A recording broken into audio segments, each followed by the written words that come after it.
So good morning, everybody, and welcome to this latest Newsworks event. We're delighted to have you with us this morning, and thank you very much for joining us.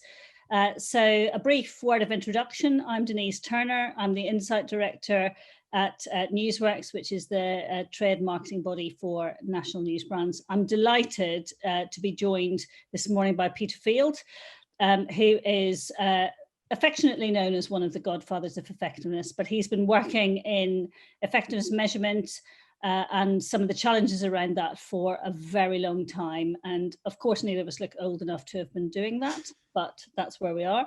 So it's lovely that Peter's with us. My job as Newsworks Insight Director is really to be responsible for the Insight programme, and that is really a wide-ranging job, because it goes from, championing the engagement the readers have with the news brands that they read, the reach that they have, and busting those myths around the fact that nobody reads newspapers or news brands anymore, which of course they do. And the latest figures are about to come out, but we're somewhere around 37 million people every day in either print or digital, according to PAMCO. So the other thing that I do then is sort of really look at the value of journalism, whether that's about how it matters to people, how it matters to society, and how it matters to brands. At the end of last year, we released a piece of research called World Without News.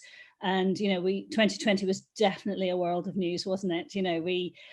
We were more interested in news than ever before. So that was really about how journalism mattered to people. And we learned from that, over 2/3 of people valued journalism and news more since the onset of the pandemic. What we're going to be talking about today is how journalism matters to brands. Why should brands advertise in news brands? What does it deliver for them as part of an overall media mix? So we're going to tell you about how journalism matters, how journalism works for brands. And then a little bit of a heads up for in a few weeks' time, we'll be releasing a new piece of research about how journalism matters to society, called Come Together, but more on that later. So we've been working with Peter now for quite a few years, talking about actually how do we measure the impact of both print and digital news brands. And there's lots of challenges around measurement. Some of the things that I'm going to be doing a bit of a Q&A with Peter towards the end of the session, and I'm going to be talking to him about some of the challenges that we face around digital and measurement around digital. But I think just to kick off, and without stealing any of Peter's thunder, I'm going to hand over to him to take you through this latest analysis of the IPA Databank. And Peter, I wonder whether you just give us a little bit of a introduction on what the IPA Databank is, if you don't mind. Thank you. Of course. So this is the fourth, in fact, update now of this study. We've been doing it for almost 10 years now. And over those years, the volume of data has grown. And we can now look at in greater depth than we've ever been able to before, and of course greater confidence than we've ever been able to before. And we have time trends now that we can look at over a longer period of time, and they are, as always in these kinds of analyses, often the most interesting kind of area for the story. And there are some really interesting time trends in this, as you will see. Just before I get into the data bank, I just wanted to say one other thing, which is I get asked quite often to do these kinds of analyses for various media channels. And I always decline if I know there isn't a story to be told. But happily, over the 10 years that we've been looking at this data, not only has there been a consistent and very strong story about the effectiveness of news brands, but actually, as you're about to see, it's getting stronger. So I'm really, really happy to be telling you this story today, because I think what you're going to see is an absolutely unarguable story for the inclusion of news brands in media schedules.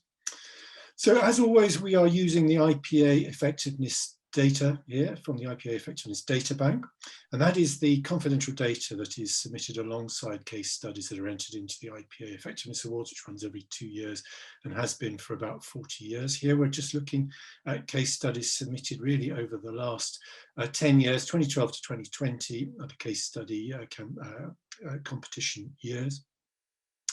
And what it enables us to do very simply is to examine how inputs, in this case, media choices we're mostly interested in, how they influence outcomes in the sense of hard effectiveness, hard business effectiveness. We're going to look at, a raft of metrics from profit growth to, penetration growth, things like that. But also we're able to look at the impact it has on brands as well. And that again is an important part of the story that we are going to tell today. But also we can look at combinations of media, which is another interesting and important part of how we can mine this data. So that's it really. I mean, we have a good significant chunk of case studies we can look at here. Enough to give us some real confidence in the findings. As I say, we're really just looking at the last 10 years of data now. We're not going back into ancient history. We're just looking at recent data and recent trends. So let me, in a sense, tell the story in the 1-minute summary, which is always a good thing to do. As I say, we've been doing this now for a number of years, and what we've seen consistently throughout that is a strong and unfolding story that tells us that users of news brands, and by which we're talking not just print, but we're also talking increasingly about digital news brands users, are much more likely to see major long-term business effects than those that don't use it. And as I'll say in a moment, we can't put this down to other factors like budget or the nature of the case studies, because we can look at those and we can, we're looking here at a level playing field in many ways, comparing users with non-users. So we can be pretty damn certain that this is down to the intrinsic effectiveness of the media choices that these case studies are making here.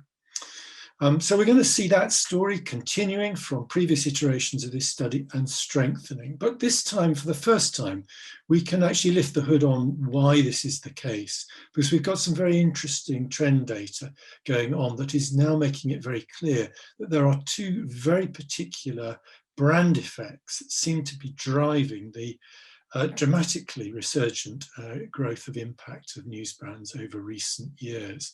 And those are in the area of brand trust, which is a growing factor for many brands. Lots more brands very worried about this, trying to pursue it. And it appears from this study that news brands have a particularly potent effect on brand trust, which we'll talk a little bit about as we go through. But also, even more importantly, actually, our brand quality perceptions. And we've always known that kind of what we see in print, both literally and of course metaphorically now when it comes to digital editions, has a particularly powerful impression on the credibility of what we see. And so we're seeing strong links to quality perceptions, and those two are now the major brand effects that are associated with profit growth. So they couldn't be more important. So we're going to deep dive into those when we get to that. And then thirdly, as we have seen in previous iterations of this study, it's not just the innate importance of the medium itself as an effectiveness driver that matters. In the complex world of modern multi-channel media mixes, it's how that campaign, how that media choice plays out alongside others in broad campaign effectiveness, how it coexists with other channels and perhaps fills gaps in effectiveness that they would otherwise leave. And here again, we'll see that news brands are really useful, powerful contributors to multi-channel schedules and fill some really, really important gaps that would otherwise be there. So there's the story in one. So let's get straight in now to the important business effects. So this is our broad business effectiveness metric, the number of very large business effects across a basket of 6 different metrics that different media choices drive. So here we are looking at the uplifts of those campaigns that chose one news brand platform. Now, in the early days of this study, this would have been principally the print platform. In the most recent campaigns that we're looking at in this study, it is often the digital platform that we're talking about here. So there has been that shift over the 10 years of this study. And we're going to compare that on the right with those case studies that do what this study teaches us is best practice, which is to use both platforms in conjunction. They have powerful synergies. They work more powerfully together than they work apart, and they work very powerfully apart, frankly. So what we can see is almost a 40% uplift when we choose just one of the 2 news brands platforms to this broad business effectiveness, which is a very significant uplift, a massive uplift in effectiveness terms on this metric, but we see a more than 60% uplift in broad business effectiveness if we choose both. So those are big effects, and certainly, you know, those of you who might be sitting there skeptically thinking, yeah, but come on, this can't be like with like. Surely we are looking at campaigns that had bigger budgets when we're looking at campaigns that added to news platforms. And I'm sorry to disappoint you, but actually the reverse is true. Those campaigns that added news brands tended to be smaller budget campaigns, measured as extra share of voice, the most important metric for budget. So that is to the extent of actually 7 percentage points of ESOV in the case of 2 news brands platforms. So these are relatively under budgeted campaigns that still punch dramatically above their weight in effectiveness terms. And that, I think, is a very powerful indicator of the innate power of the media that we're looking at here. We can't put it down to context effects like budget. So let's just look at 3 really important metrics that I think constitute that basket of metrics. We're going to look at market share, we're going to look at margin, and we're going to look at profit, and just see how those play out. And I'll give you the more detailed data in a moment. But what we can see is that if we compare those best practice dual platform users of news brands with those that use none, we see a 74% greater likelihood of driving major market share growth. So that's a very large shift in that particular metric. We see a very considerable improvement to price sensitivity. I can't give you a percentage picture here because on this metric of very large shifts in price sensitivity, those campaigns that didn't use news brands actually achieved nothing. Now, that's not to say they didn't have any impact, of course, on brand pricing power. It's just that they didn't achieve any very large effects at all. What they did achieve was modest. So that is a really, really important benefit. So what you're seeing here is news brands platforms support greater volume growth at greater margin growth. And you don't need to be an accountant to realize that, of course, that means we're going to see some pretty important impacts on profit. So we see a 58% increase in the likelihood of news brands dual channel users of reporting very large profit growth. So this is really, really major benefit again for case studies that, as I said earlier, have lower budgets. Let's just look at some of the data that lies behind here. And what we're looking here as well at is not just comparing dual with zero, but we're seeing how the build grows as we commit ever more strongly to news brands. So we're comparing non-users on the left in each of these groups of bars with those that chose one platform, print in the earlier stages of this study, increasingly digital in the later stages, with those that chose 2 platforms. And again, what you see here is a consistent picture of growing improvements to market share, to price sensitivity, and therefore to profit as we commit ever greater to the use of news brands. And that's why, as I said earlier, the clear finding of this is that the use of dual platform news brands is clearly the best practice recommendation emerging from this, as indeed almost as the majority of case studies in recent years have been doing, but not all. If we I've made the point that increasingly digital is the driving force in this, and digital news brands are, it has to be said, increasingly doing the heavy lifting when it comes to driving effectiveness. That is not to say that the print platform is losing its effectiveness at all. It's just that digital is growing ever more stronger and therefore increasingly, as I said, doing the heavy lifting. But I do think it would be a mistake if you took a very narrow view and said, well, why should we choose both? Let's just use the one that seems to be growing and putting all our money into the digital platform, because there does seem to be a real synergy between the two. Should we say, authenticity and authority of the good old-fashioned printed platform does seem to enhance the efficiencies of the digital platform, and the two work together to achieve effects that I think one on its own would just not do. So if we're looking here at just the pure contribution of digital platform usage compared to non, again, we see that it is absolutely capable of pulling its weight and packs a pretty powerful punch across market share, price elasticity, and profit. Not quite as effective as 2 together, but it's a big factor in it. Moving on, I think it's important to know the why. I mean, it's interesting to observe that news brands have these powerful business effects, but without an explanation, sometimes these things don't necessarily gel with us. And we have a really strong, clear, emerging explanation now.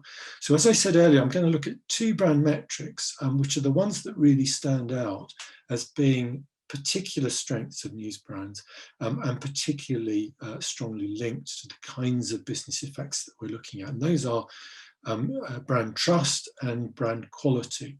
Now, brand quality has always been a really important brand metric, very strongly linked to profit growth over the years. Of all the metrics, it's been the strongest linked.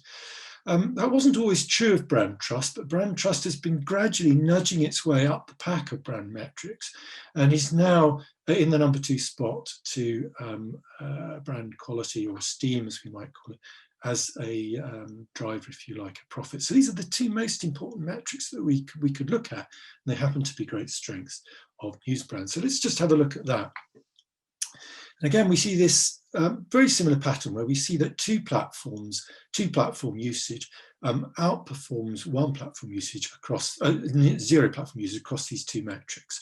It's not quite such a neat pattern when it comes to esteem or quality, but then statistically there isn't a huge difference between 20 and 17%. But what we generally see is the more we commit to multi-platform news brands usage, the stronger impact we have on trust and the stronger impact we have on quality perceptions. But this is looking back at the whole 10-year run of data. As I said, there have been some important time trends. So this underplays the recent impact of news brands on these two metrics. And there's a reason why actually I've missed this before in previous analyses, and it's only now become so apparent that even I couldn't miss it this time round. So let's just look at some of the way the time trends have been playing out on this. Now, trust generally as an issue for marketers has been growing. Marketers increasingly worried about the authenticity of their brands and the trust consumers place in it. So they've been pursuing this as an agenda of marketing increasingly in recent years. So in all case studies, we're seeing this as a growing issue and a growing objective.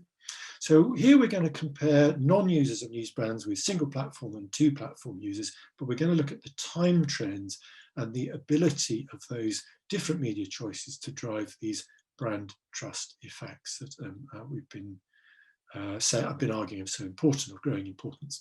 So you can see the non-users have built their performance over this time because it has become such a major issue. It's not a stellar growth, but it's a good, useful growth. This is, of course, a smaller sample because there are fewer non-users of news brands, I'm happy to say, than users. So statistically speaking, this is of very borderline significance with this small sample, but nevertheless, the trend is pretty strong, pretty clear there. It's a growing trend. More significant is when we come to look at single platform users, where again, in the earlier days of this study, there wasn't really any great uplift to talk about, but in recent years, we've started to see news brand single platform users start to power ahead of non-users in their impacts on brand trust. But that is as nothing compared to dual brand users, where I think the really impressive performance has been achieved, where we're seeing the, as you say, the authenticity and authority of the printed product adding to the efficiencies and the vibrancy of the online product.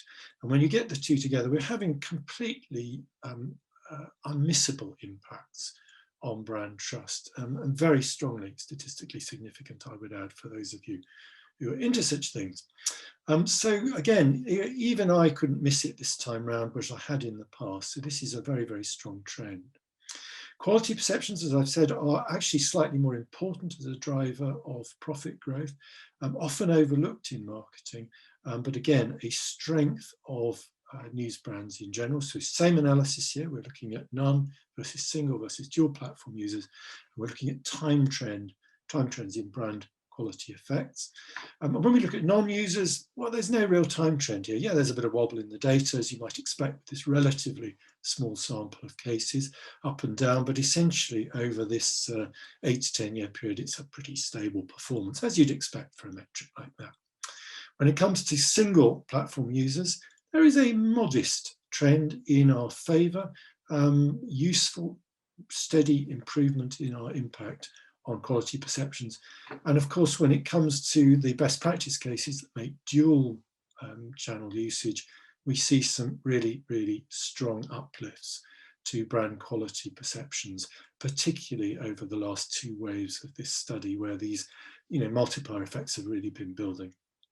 So again, really, really clear indications that there is a strong trend in favour of news brands, a strong wind behind us. And it's difficult, if we're honest, to separate this from the horrific kind of brand environment issues that brands have been confronted by with other digital platforms, frankly.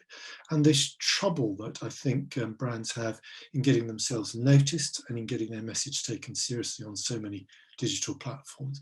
And it appears that news brands can absolutely fill that gap in other offerings. Which brings me really to the final pod of this presentation, which is how do news brands' media appear alongside other key channels that we might use? And here we're looking at, 4 of the most widely used channels out there: TV, of course, online video, social, and online display. So how does it work alongside them? And this is an update of previous analyses we've done. So let's looking here first at this broad business effectiveness. So this is the number of very large business effects that we see. Well, TV, of course, remains still a very, very effective medium. So achieving uplifts to the effectiveness of TV with an additional media choice, of course, is a big ask, but nevertheless, we do see that. And we see that news brands are able to enhance the effectiveness of TV to a very useful effect. Online video is in many ways a secondary effectiveness medium to TV, but still a powerful video medium. And we see an even bigger uplift, therefore, to the effectiveness of that medium when we add news brands' dual platform usage, best practice usage there. Online displays, of course, are very much tend to be short-term case studies, those that are major users of online displays. So if we're brutally honest, that is not one of the most conspicuous strengths of news brands. It tends to play out most strongly over the longer term. So the uplifts of effectiveness are more modest here, but as anyone will know who's read any of the work that Les Binet and I have done, any powerful brand building medium, such as news brands, will of course have an impact on the kind of short-term effectiveness that I think very much dominates online display kind of campaigns. So we do see an uplift, it's just more modest. And then what can I say about effectiveness of social media? Well, probably the less the better, frankly. But here we see, of course, an enormous uplift of effectiveness of social media use in campaigns when we add news brands to that schedule. It appears to fill a very important gap in their kind of effectiveness offering. So that is the broad effectiveness metrics. Let's look at some of the underlying brand effects. If we look at trust effects, again, TV as a broadcast medium benefits from some fairly good trust metrics. It's a medium that consumers do tend to trust. So any uplift of trust to that is, again, quite an amazing achievement. But again, the particular power, I think, of news brands is shown by the fact that we can boost the trust effects even of TV. TV obviously very powerful as a volume driver. So if we can add trust and esteem to that, then we are adding real impact to it. Online video, the effect is even bigger, much bigger, because of course in the digital space, brand trust is a real issue. Often the environments in which advertisers find themselves highly questionable. So this is a really important uplift here. When it comes to online display, of course, it's more modest. These are the short-term case studies, but again, we see a useful uplift there. And with social, again, trust effects, very, very big as well, as you might expect. And then when we look at these all-important esteem quality effects, we see that with TV, which, as I said earlier, was essentially a volume driver in many ways, we see we can add usefully to that by establishing quality credentials over and above what TV can achieve. So again, it's a win-win, TV plus news brands. They appear to complement each other particularly powerfully. And when it comes to online video, the effect is frankly even bigger, almost 3 times uplift to quality effects. also very big with online display, and totally massive when it comes to social media, which we know really struggles with many brand impacts because of the nature of that medium. So that's kind of it. Let me just wrap by just reminding you that we've seen here really positive long-term business effects from the use of news brands, particularly where it's best practice mode, which is dual platform.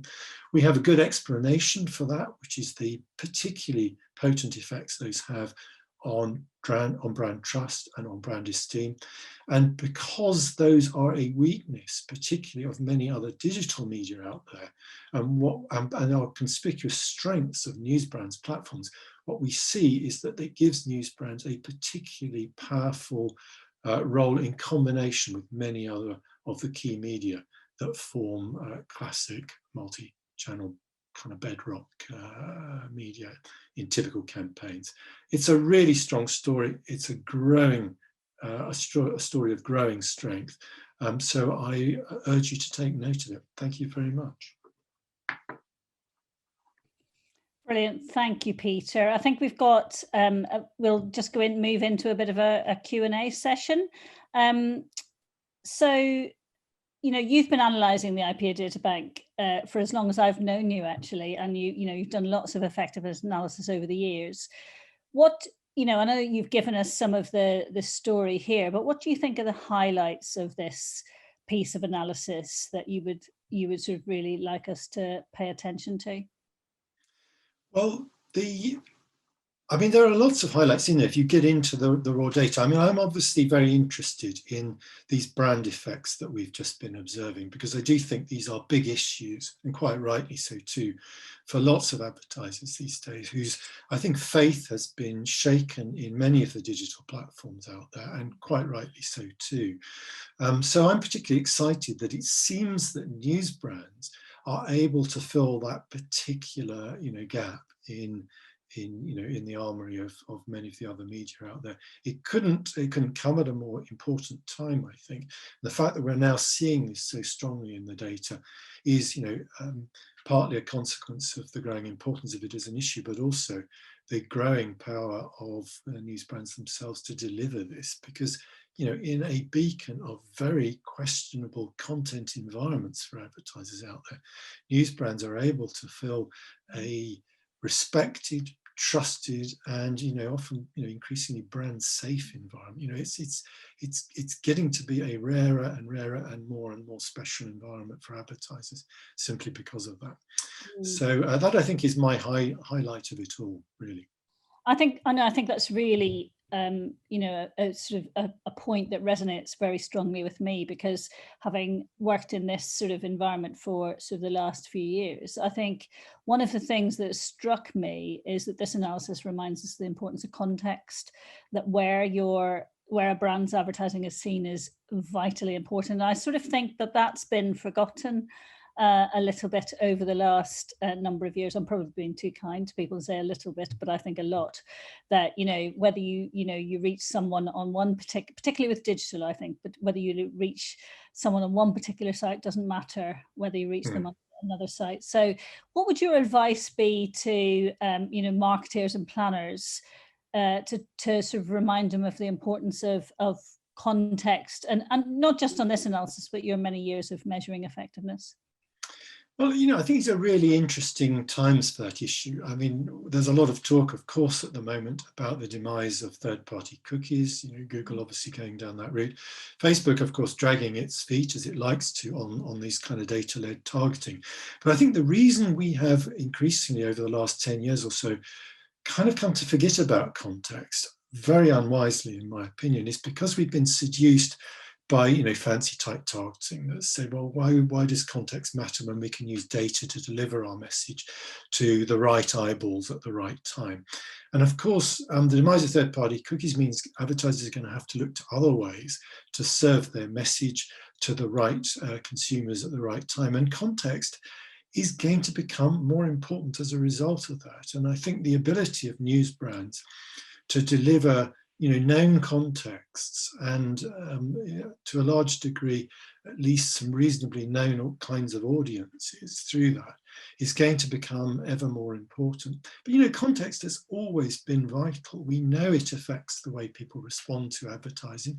And it is an obviously useful impact on targeting. You know, if I'm reading the sports pages of a paper or of a digital platform of a paper, then chances are I'm probably interested in sport, you know, and it might be that I'm more receptive to messages that are to do with sports goods or sports associations. So, you know, to take an obvious example. So context, always been important, always been a useful tool to boost advertising's effectiveness when done intelligently by media planners. And I think it's going to become ever more important in the years ahead. I think you're absolutely right. And, you know, I think one of the things that we are seeing with our news brands as they, you know, grow in their digital capabilities is the growth of their first party data insights that they get from. So just as you might be interested in sport, I might be interested in gardening or baking, or I'm being very stereotypical here, aren't I? That's terrible. I do like rugby though, so it's okay.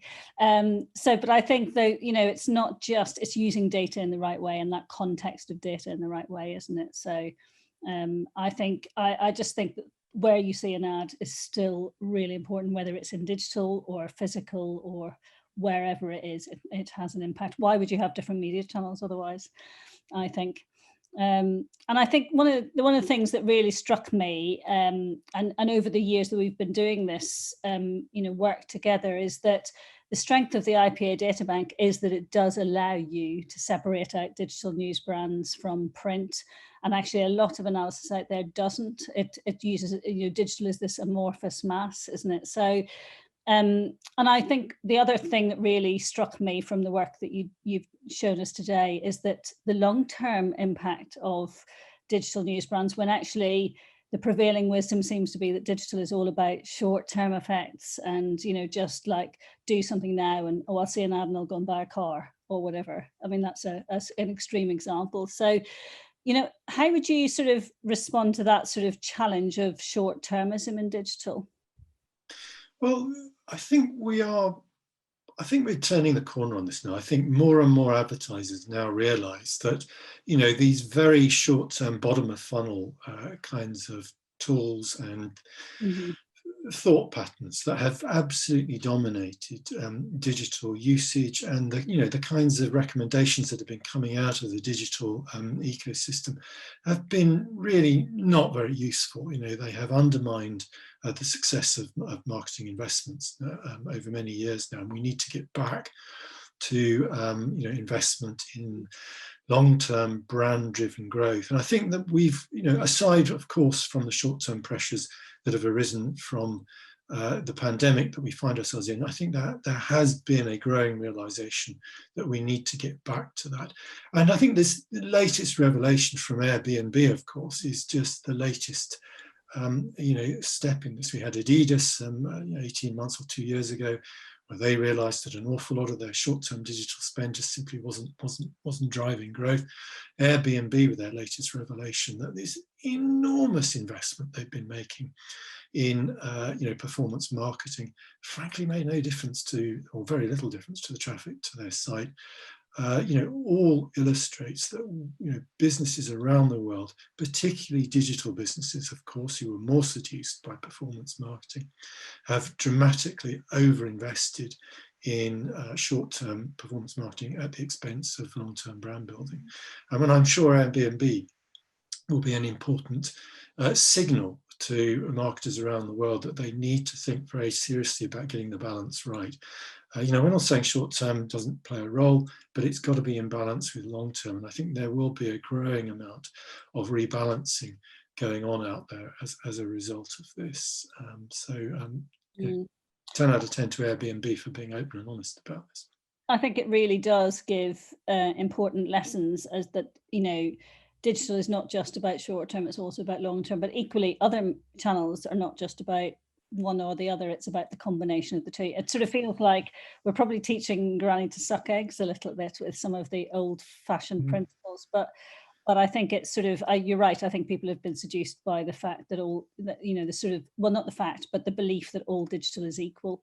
I mean, digital should be as much about the long term as the short term. It has the potential to be both, but I think a lot of marketers have struggled to find digital platforms that support powerful brand building effects, particularly with social, where it is very challenging. It places enormous demands on the quality of the creative. Slightly easier, we know, with YouTube than Facebook, appreciably easier. But even so, these they do present challenges.